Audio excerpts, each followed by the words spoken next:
Hey guys, what's up? Welcome back to the channel. It's Cynicalex, and today I want to detail how to unlock Rescue and what you can expect from the character when you rank her up. And the character, of course, that I'm referring to is right over here. Now, the primary way and the sort of painless way of getting her is actually to purchase the bio subscription. If you guys don't know where to get that, in the store under the mission shop, you have to get the, it's not the XG 20 per day, but it's the biometrics per day, and she'll be listed as one of the characters. She should be right at the back after Nick Fury.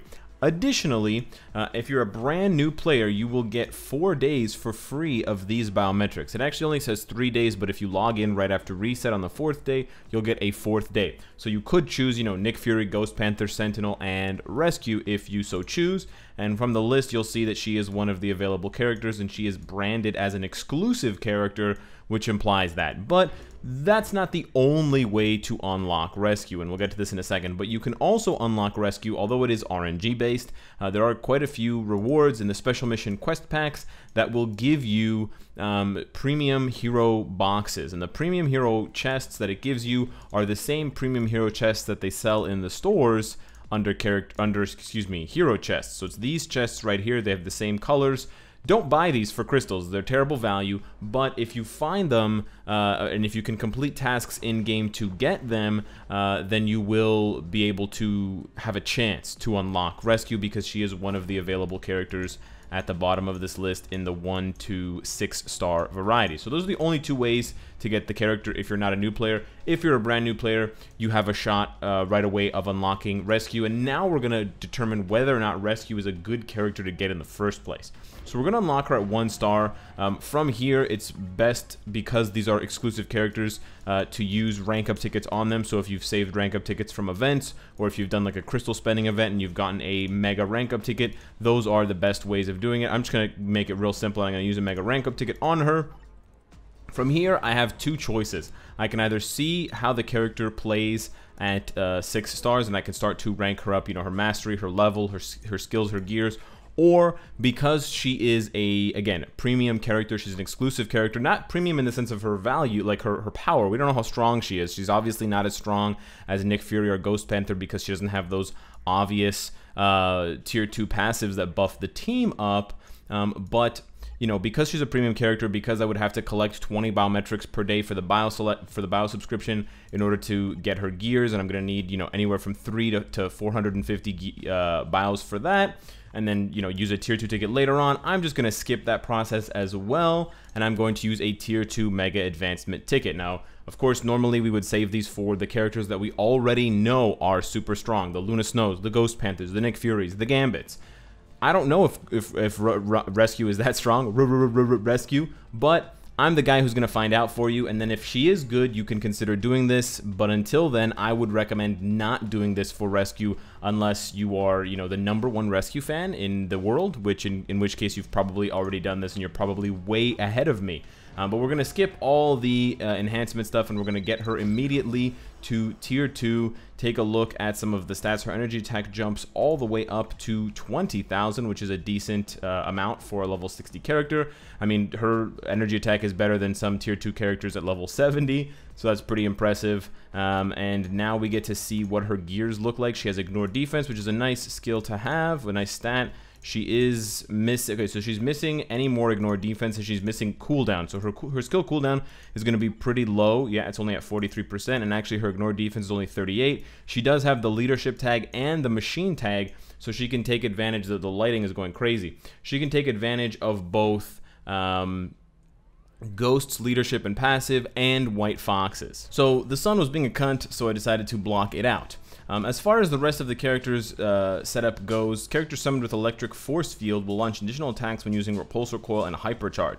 So yes, what I've heard is that when you use her 3rd skill, which summons illusions, which summons those cannons, when you do 4 and 5, they will actually do similar moves as well, and they will kind of copy you, sort of like the Sentinel characters that are summoned by Sentinel's 5th skill. So we're going to rank this up because we want more recovery rate, and we want to see if the illusions will go up in stats. It appears that they don't, but the guard hit also goes up, so we do want to get that to level 6 immediately. Boost up, I think, can stay at level 3 because it's just damage. Tracking Missile as well, level 3, and then I think 4 and 5. Repulsor Coil has a self buff, but the self buff doesn't go up. What?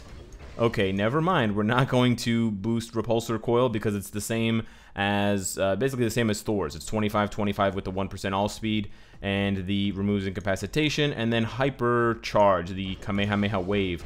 We do want to level this one up because it increases the immunity chance, and we want the chance to be 100%, obviously. So there we go. Rank up 3 and 5 and leave 4. Now, because she gets on her Tier 2 passive Repulsor Tech, she gets a...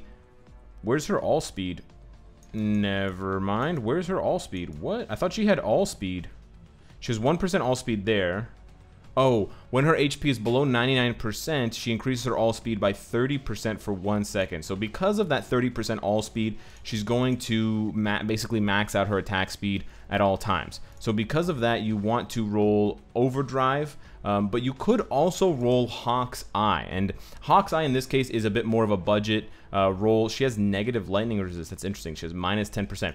Anyways, it is more of a budget roll because it doesn't have as many offensive ISO. It's got the HP one, but in this case, Rescue doesn't have any skill cooldown on her gears. So rather than rolling her 4th gear to being skill cooldown, I could roll that to ignore defense to patch that up, and then she could get the extra 7% that she's missing in my case from Hawk's Eye. So I would actually be happy with either Hawk's Eye or Overdrive for her ISO 8 set. And we ended up getting lucky and we landed on Overdrive after just a few million gold. So I am going to stick with this one because this is a very good offensive set. It will mean that I need to roll her 4th gear to cooldown, to skill cooldown, but I think it's important to recognize that you have that flexibility so that when you are rolling for her ISO 8 set, unless you have tremendously high cooldown on your cards, you will be able to have that flexibility between more than one ISO 8 set, because ISO 8 sets can cost you tens of millions of gold, and when you restrict yourself to only one set,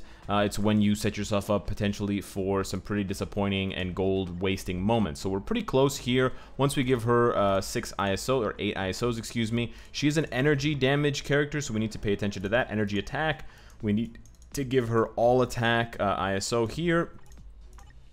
And then we need to make sure that the red one is energy attack instead of all. Well, it doesn't have to be energy attack, but if it's energy attack, then we save the all attack ones for the physical damage characters when we ever get another one after Wolverine, Sabretooth, Juggernaut, and Warpath. When will we ever see another physical damage character? As far as the ISOs go, this one's a little bit tougher. These are quite rare. I worked quite hard to kind of farm these and build these up. So we will go with a 5-star and a 5-star and a 6-star. So we've got a stage 5 effect in effect. We got a 7.3% bonus ignore defense. So we should be capped now. No, not even close. So we're gonna need to work on the ignore defense. She's gonna need ignore defense Uru. But for now, I think this is pretty much good enough to take into some content and see how she does. We're not gonna give her a custom gear just yet. I want to see how she rocks out with a decent energy attack stat and a very offensive team. So as I was discussing before with you guys, I said Ghost and White Fox. So we're gonna dive in both of those, and we're gonna go with, someone said a stage 30 Cull Obsidian was good enough for her in terms of both her damage and the fact that she was not dying. So we're going to have to wait and see. So she gets 50% attack because she is telekinetic, and then she's going to get an additional 20% from Ghost. So Ghost is giving her a 70% leadership. Now, is that as good as Nick Fury? No, but I'm still curious to see how she does like this. And we're just going to throw in... You know what? Let's try without strikers. Let's just see how much damage she does. I'm just really curious how she plays. I want to open with 3 and then go into 5, because once you see what 5 does, you'll be very, very happy. But actually, I think I should do 4 and then 5, because 4 has the 25-25 buff, and you want to also take advantage of that. So we're gonna do 3, 4, 5. Let's start off with that.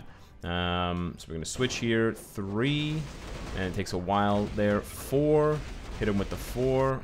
Okay, Hyper Beam, and then 5. Okie dokie. Alright, and the damage is pretty low. The summon's already gone.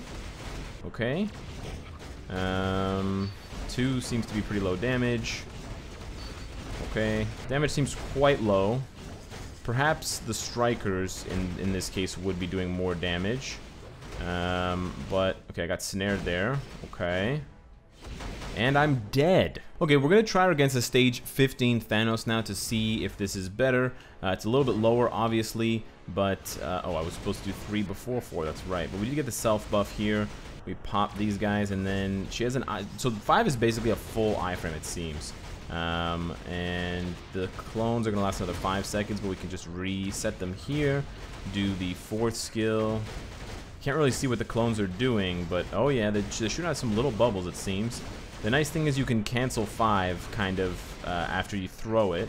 We're still not maxed out on either ignore defense or skill cooldown, so that would be something to improve about the character, of course. How many? Did I only get 2 clones there? So the thing with the clones, I do get immunity on the 5th skill, so she does have quite a lot of survivability. One thing to note with the clones, like Loki, is that if you stand too close to the corner, like the edge of the battlefield when you summon them, they won't be... Okay, I can't do 4 like that because I'm going to get snared. Alright. The clones, if you summon them too close to the corner, one of them will get cut off. So in that case, you know, 2 summons ago, I only had 2 instead of 3. I wonder if she has super armor, because super armor would... yeah, her 2nd skill doesn't seem to do very good damage. She does have... It appears that she has invincibility on her 3rd skill, and then she has immunity on 5. The damage is not very good, but she doesn't have an obelisk, she doesn't have Uru, so that is understandable. She seems to be quite tanky, though. I know I died really easily to Cull Obsidian, but she's got you know, iframes, invincibility, and immunity on multiple skills, and she's got that heal. She's got the like, you know, Wolverine type heal. It's below 99%. It's only 3%, but it's as good as Sabretooth's heal. And on top of that, she's got the clones that will appear to take damage. Do they take damage? Do they? Let's see if the clones will take his attention away. Is he going to attack the clones? No, he's not. Okay, that's weird. You don't like my clones, buddy? What do you got against clones, huh? You want to start a clone war? Yeah, such an underrated show, by the way. What about her 4th skill? Or 1st skill, sorry. Damage doesn't seem very good on 1, excuse me. On 4. Says 4, presses 1. Cynicalex. Yep, that's him. Yeah, I mean 5 is amazing. The animation, I don't want to get too jazzed up on the animation because you guys know how I feel about that Spirit Bomb. But and she's pretty fast. She's actually very fast. Let's see if I can outrun this just straight up. If I don't get hit by tornadoes. She's extremely fast. Wow. Yeah. Even the purple circles have lines in between them because of how fast she's going. Wow. Okay. So they normally just shoot at these little circles. They're quite slow. They don't have iframe ignore. Oh yeah, they shoot out lasers there. Yep. When you do the 4th skill, they shoot lasers. Cool. Alright, and let's see. What about the 5th skill? What do they do? Oh, they shoot out these little orbs. Okay, that's pretty cool. Orbits. Orbies. Orbies? Does she have a heal? Oh, she has her native heal, but she doesn't have a heal on a skill, right? But it's a bit disappointing that the summons don't take aggro. This is something that's been quite inconsistent in Marvel Future Fight, where clones either don't take aggro or they do. I think I'm dead here. Wow, I survived. Oh, there I died. Okay, I died from the tick from the lava in the middle there, in addition to his slam. So the damage does seem pretty average, I would say. It's hard to gauge completely. You'd have to completely cut out the character before you'll know for sure. And level 60 versus level 70 also leaves something to be desired. Of course, I would give her energy attack Uru and ignore defense Uru to shore up her missing stats. And then depending on the obelisk or the CTP that I give her, I would have to give her either crit rate or crit damage. I wouldn't go with a CTP of Rage, so that's not even in the question. But I do think that her survivability is quite good. She's got guard hit and super armor on 3. She's got something on 4. I can't... It was just an iframe, I guess, and then 5 gives her the 5 seconds of immunity. So pretty impressive defensive capabilities in addition to the heals, and in addition to the energy attack. The 45% energy attack buff is pretty substantial. I wonder how much that's going to scale once I give her Uru. But it'll be interesting to see. You may consider also a CTP of Transcendence or Patience because she has those summons, but the summons don't seem to do very much damage. 45% of her stats is not very much, so you know, we're talking, even if she was at 30k energy attack, they would have less than 15k apiece. They attack pretty slowly. They're not like Loki's who are over 100%, so I'm not too sure that that would be the right way to go for her, but we'll have to wait and see. I'll have to do more testing. Let me know what you guys think of Rescue. Let me know if you like how she plays. Her skill animations are beautiful. Where do you think she fits in this game? Do you think she's for Shadowland? Do you think she's good for Alliance Conquest? Or do you think she could possibly do more and we are underestimating her? Let me know. Hit me up in the comments down below, Twitter, Discord, etc. Subscribe if you enjoy the content and you want to support me. And of course, if you like what you see, I hope to see you again tomorrow. Take care.